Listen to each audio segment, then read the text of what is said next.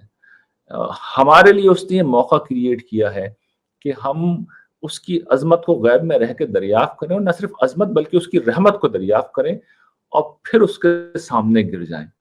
تو یہ اتنی بڑی چیز ہے، یہ چیز کہ میں نے خدا کی عظمت کو دیکھ لیا، اس کی رحمت کو دیکھ لیا، پروردگار میں صاحب اقتدار ہوں، میں صاحب اختیار ہوں، اب میں اپنی مرضی سے سرنڈر کر رہا ہوں، میں اپنے اختیار کو سلب کر رہا ہوں، میں تجھے مان رہا ہوں اور میں تیری فرما برداری کا عزم کرتا ہوں۔ تو یہ وہ چیز ہے، اس کے بدلے میں خدا اپنی وہ نعمت انسانوں کو دے گا جو کسی کو نہیں دی، یعنی جنت۔ تو یہ خدا کی رحمت کا جو سمجھیے کہ آخری اظہار ہے، اور میں کہوں گا اس سے بھی بڑھ کر میں آپ کو ایک آخر میں بات بتاتا ہوں کہ یہ اس میں کرم یہ کیا اللہ تعالیٰ نے کہ پورا پیپر جو آؤٹ کر دیا پہلے سے، یہ پوچھوں گا قرآن مجید کی شکل میں بتا دیا، جیسے میں نے اس کو بتا دیا کہ 8 سوالات کی شکل میں، 8 نکات کی شکل میں میں نے متعین کر دیا۔ تو یہ کیا ہے؟ یعنی اللہ تعالیٰ نے پورا پیپر آؤٹ کر دیا، سوال بھی بتائے، جواب بھی بتائے، پیپر آؤٹ کر کے دے دیا کہ اسے سالو کر لو۔ تو اس سے زیادہ آسانی کیا کی جا سکتی ہے؟ اس کے بعد کیا رہ جاتا ہے؟ اس کے بعد کیا کیا جائے؟ بالکل بالکل، یہ میرے ذہن میں ایک اور غالباً حضرت عیسیٰ کی طرف منسوب یہ روایت ہے کہ حضرت عیسیٰ نے فرمایا کہ میرا آسمانی باپ جو ہے وہ ایسا سمجھو کہ چرواہا ہے کہ جس کی بے شمار جو ہے وہ بکریاں ہیں، اور جب ان کی اس بے شمار بکریوں کے ریوڑ میں سے کوئی ایک بکری جو ہے ان کی وہ گم جاتی ہے، تو وہ ان ساری بکریوں کو چھوڑ کے اس ایک بکری کو ڈھونڈنے اور بچانے کے لیے جو ہے وہ نکل پڑتے ہیں۔ اس سے یہ دیکھیں پھر ایسی شخصیت کو جب انسان دریافت کر لے اور ساری محبتوں کا پھر مرکز ہے یہ شخصیت نہ بنے، تو اس کا مطلب ہے کہ آپ کی دریافت پھر ٹھیک نہیں ہے۔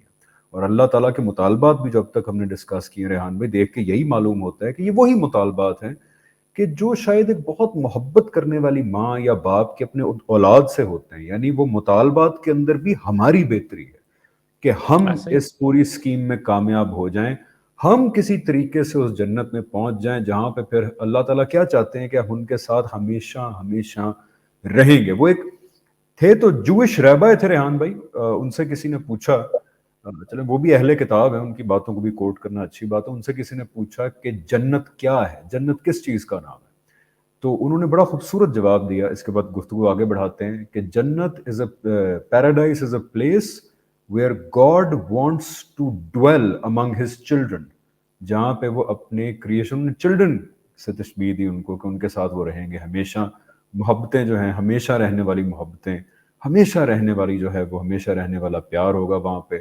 تھوڑی سی زندگی ہے 50 60 70 سال کی۔ اینی ویز ریحان بھائی آخری بات کرتے چلیں پھر یہاں پہ پیک اپ کرتے ہیں، وہ یہ کہ آپ نے جو انابت کا ذکر کیا کہ وہ اس کیفیت میں زندگی گزارنا کہ مجھے میرا پروردگار دیکھ رہا ہے، انڈر آبزرویشن انڈر سرویلنس والی کیفیت میں زندگی گزارنا، کیا یہ کہنا جائز ہے کہ اس دنیا کے اندر انسان کو یہ آخری سب سے بڑا ہدف ہے جو اچیو کرنے کی جستجو کرنی چاہیے، کیونکہ یہ تو پھر فرشتوں والی زندگی ہے، یعنی کہ جس کے اندر آپ ایک ایک لمحہ اس کیفیت میں جی رہے ہیں کہ میرا رب مجھے دیکھ رہا، تو یہ کہنا جائز ہے کہ this should be our ideal in this world? جی بالکل ہے، اس کو میں تمثیل سے سمجھا دیتا ہوں. جس وقت ہم سپر مارکیٹ میں جاتے ہیں تو وہاں پہ آپ نے دیکھا ہوگا کیمرے وارننگ لگی ہوئی ہوتی ہے کہ کیمرے سے آپ کو دیکھا جا رہا ہے. تو جو لوگ اس احساس میں ہوتے ہیں کہ کیمروں سے انہیں دیکھا جا رہا ہے تو وہ پھر یعنی اس کا اصل مقصد تو یہ ہوتا ہے کہ لوگ جو شاپ لفٹنگ وغیرہ کرتے ہیں وہ سامان یا چیزیں اٹھا کے اپنے پرس میں یا اپنے جیب میں نہ رکھ لیں. تو جس شخص کو پتا ہے کہ کیمرے اسے دیکھ رہے ہیں اور اس نے کوئی اس طرح کی حرکت کی تو وہ پکڑا جائے گا. اور یا اس طرح ایک اور مثال یہ ہے کہ اب جب ہم کہیں فون کرتے ہیں تو وہاں پہ میسج آتا ہے کہ آپ کی کال ریکارڈ کی جائے گی، تو مطلب یہ ہوتا ہے سوچ سمجھ کے بولیے. تو جو بندہ ہے مومن اس احساس میں جی رہا ہو کہ اس کی کال ریکارڈ ہو رہی ہے، زبان سے نکلنے والی ہر چیز ریکارڈ ہو رہی ہے اور خدائی کیمرے فرشتے موجود ہیں، وہ نگرانی کر رہے ہیں، تو پھر آدمی ہر حال میں متوجہ رہے گا. یعنی پھر اس کا دھیان اس طرف رہے گا، وہ سارے کام کرے گا. یعنی شاپنگ سینٹر میں گیا ہوا آدمی ساری شاپنگ کرے گا، اصل میں وہ نافرمانی سے بچے گا. تو اس لیے میں نے اس کو توبہ کے ساتھ رکھا ہے کہ انسان الرٹ رہتا ہے، اور اگر غلطی ہو جائے کچھ اٹھا کے غفلت میں جیب میں رکھ بھی لیا جائے تو فوراً احساس ہوتا ہے کہ کیمرے دیکھ رہے ہیں، مارکیٹ سے نکلنے سے پہلے واپس اس کی جگہ پہ رکھ دو. ریحان بھائی بالکل ٹھیک، بہت بہت بہت شکریہ، آپ نے آج ہمیں دوبارہ ٹائم دیا، اینڈ انشاءاللہ we will see you in the next episode. Thank you so much Rehan بھائی. شکریہ آپ، thank you very much. Thank you so much. جی آج کی اس ایپیسوڈ میں ہم نے مزید 2 پوائنٹس کے اوپر جو ہے وہ روشنی ڈالی. میں آپ کو دوبارہ ایک کوئک ریکیپ دیتا چلوں کہ ابھی ہم اللہ تعالیٰ کے جو ہم سے مطالبات ہیں ان مطالبات کی فہرست میں کہاں سے شروع ہوئے تھے، کہاں پہ پہنچے ہیں.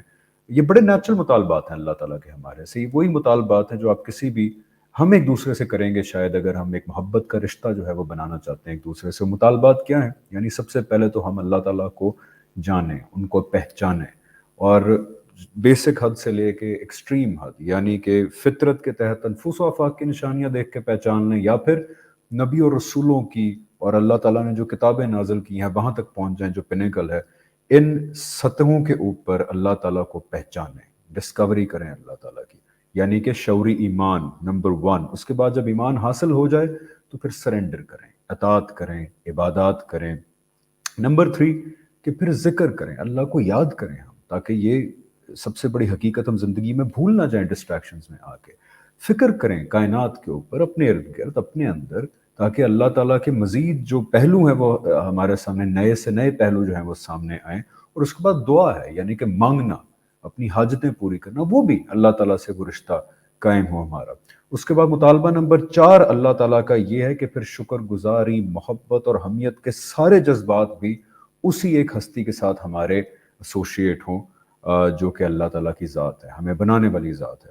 اس کے بعد خدا خوفی اور تقوی، یعنی کہ اللہ تعالیٰ کو ناراض کرنے سے، ان کی بتائی ہوئی حدوں کو توڑنے سے ڈرنا، اور تقوی یعنی کہ بینگ کانشیس آف ہم. زندگی میں ہر موقع کے اوپر، ہر ڈیسیجن کے، ہر ایکشن سے پہلے یہ یاد ہو کہ اللہ تعالیٰ نے کیا کہا ہے، اللہ تعالیٰ کو یاد رکھنا. اس کے بعد توبہ اور انابت، یعنی کہ پھر اگر کوئی غلطی ہو جائے، کوئی کوتاہی ہو جائے تو پھر رجوع کرنا، توبہ کرنا اللہ تعالیٰ سے، اور اس احساس میں جینا ہر وقت کہ اللہ تعالیٰ مجھے دیکھ رہے ہیں. And I think this is the pinnacle of existence, کہ اگر ہم اس دنیا میں یہ جو ہے وہ ایگزسٹنس اچیو کر لیں کہ ہم ہر دن 24 گھنٹے اس احساس میں جئیں کہ ہمیں ہمارا پروردگار جو ہے وہ ڈائریکٹلی دیکھ بھی رہا ہے اور ڈائریکٹلی سن بھی رہا ہے. سو انشاءاللہ نیکسٹ ایپیسوڈ میں ملاقات ہوگی اور ہم اپنے فائنل جو ہے وہ 2 نکات آپ کے سامنے رکھیں گے، اور انشاءاللہ اس کے بعد آپ خود اکوپ ہو جائیں گے کہ بڑے ہی سمپل طریقے سے آپ کو پتہ ہوگا کہ اللہ تعالیٰ کے اس دنیا کے اندر آپ سے مطالبات کیا ہیں اور کیوں ہیں. سو تھینک یو ویری مچ. السلام علیکم ورحمۃ اللہ وبرکاتہ.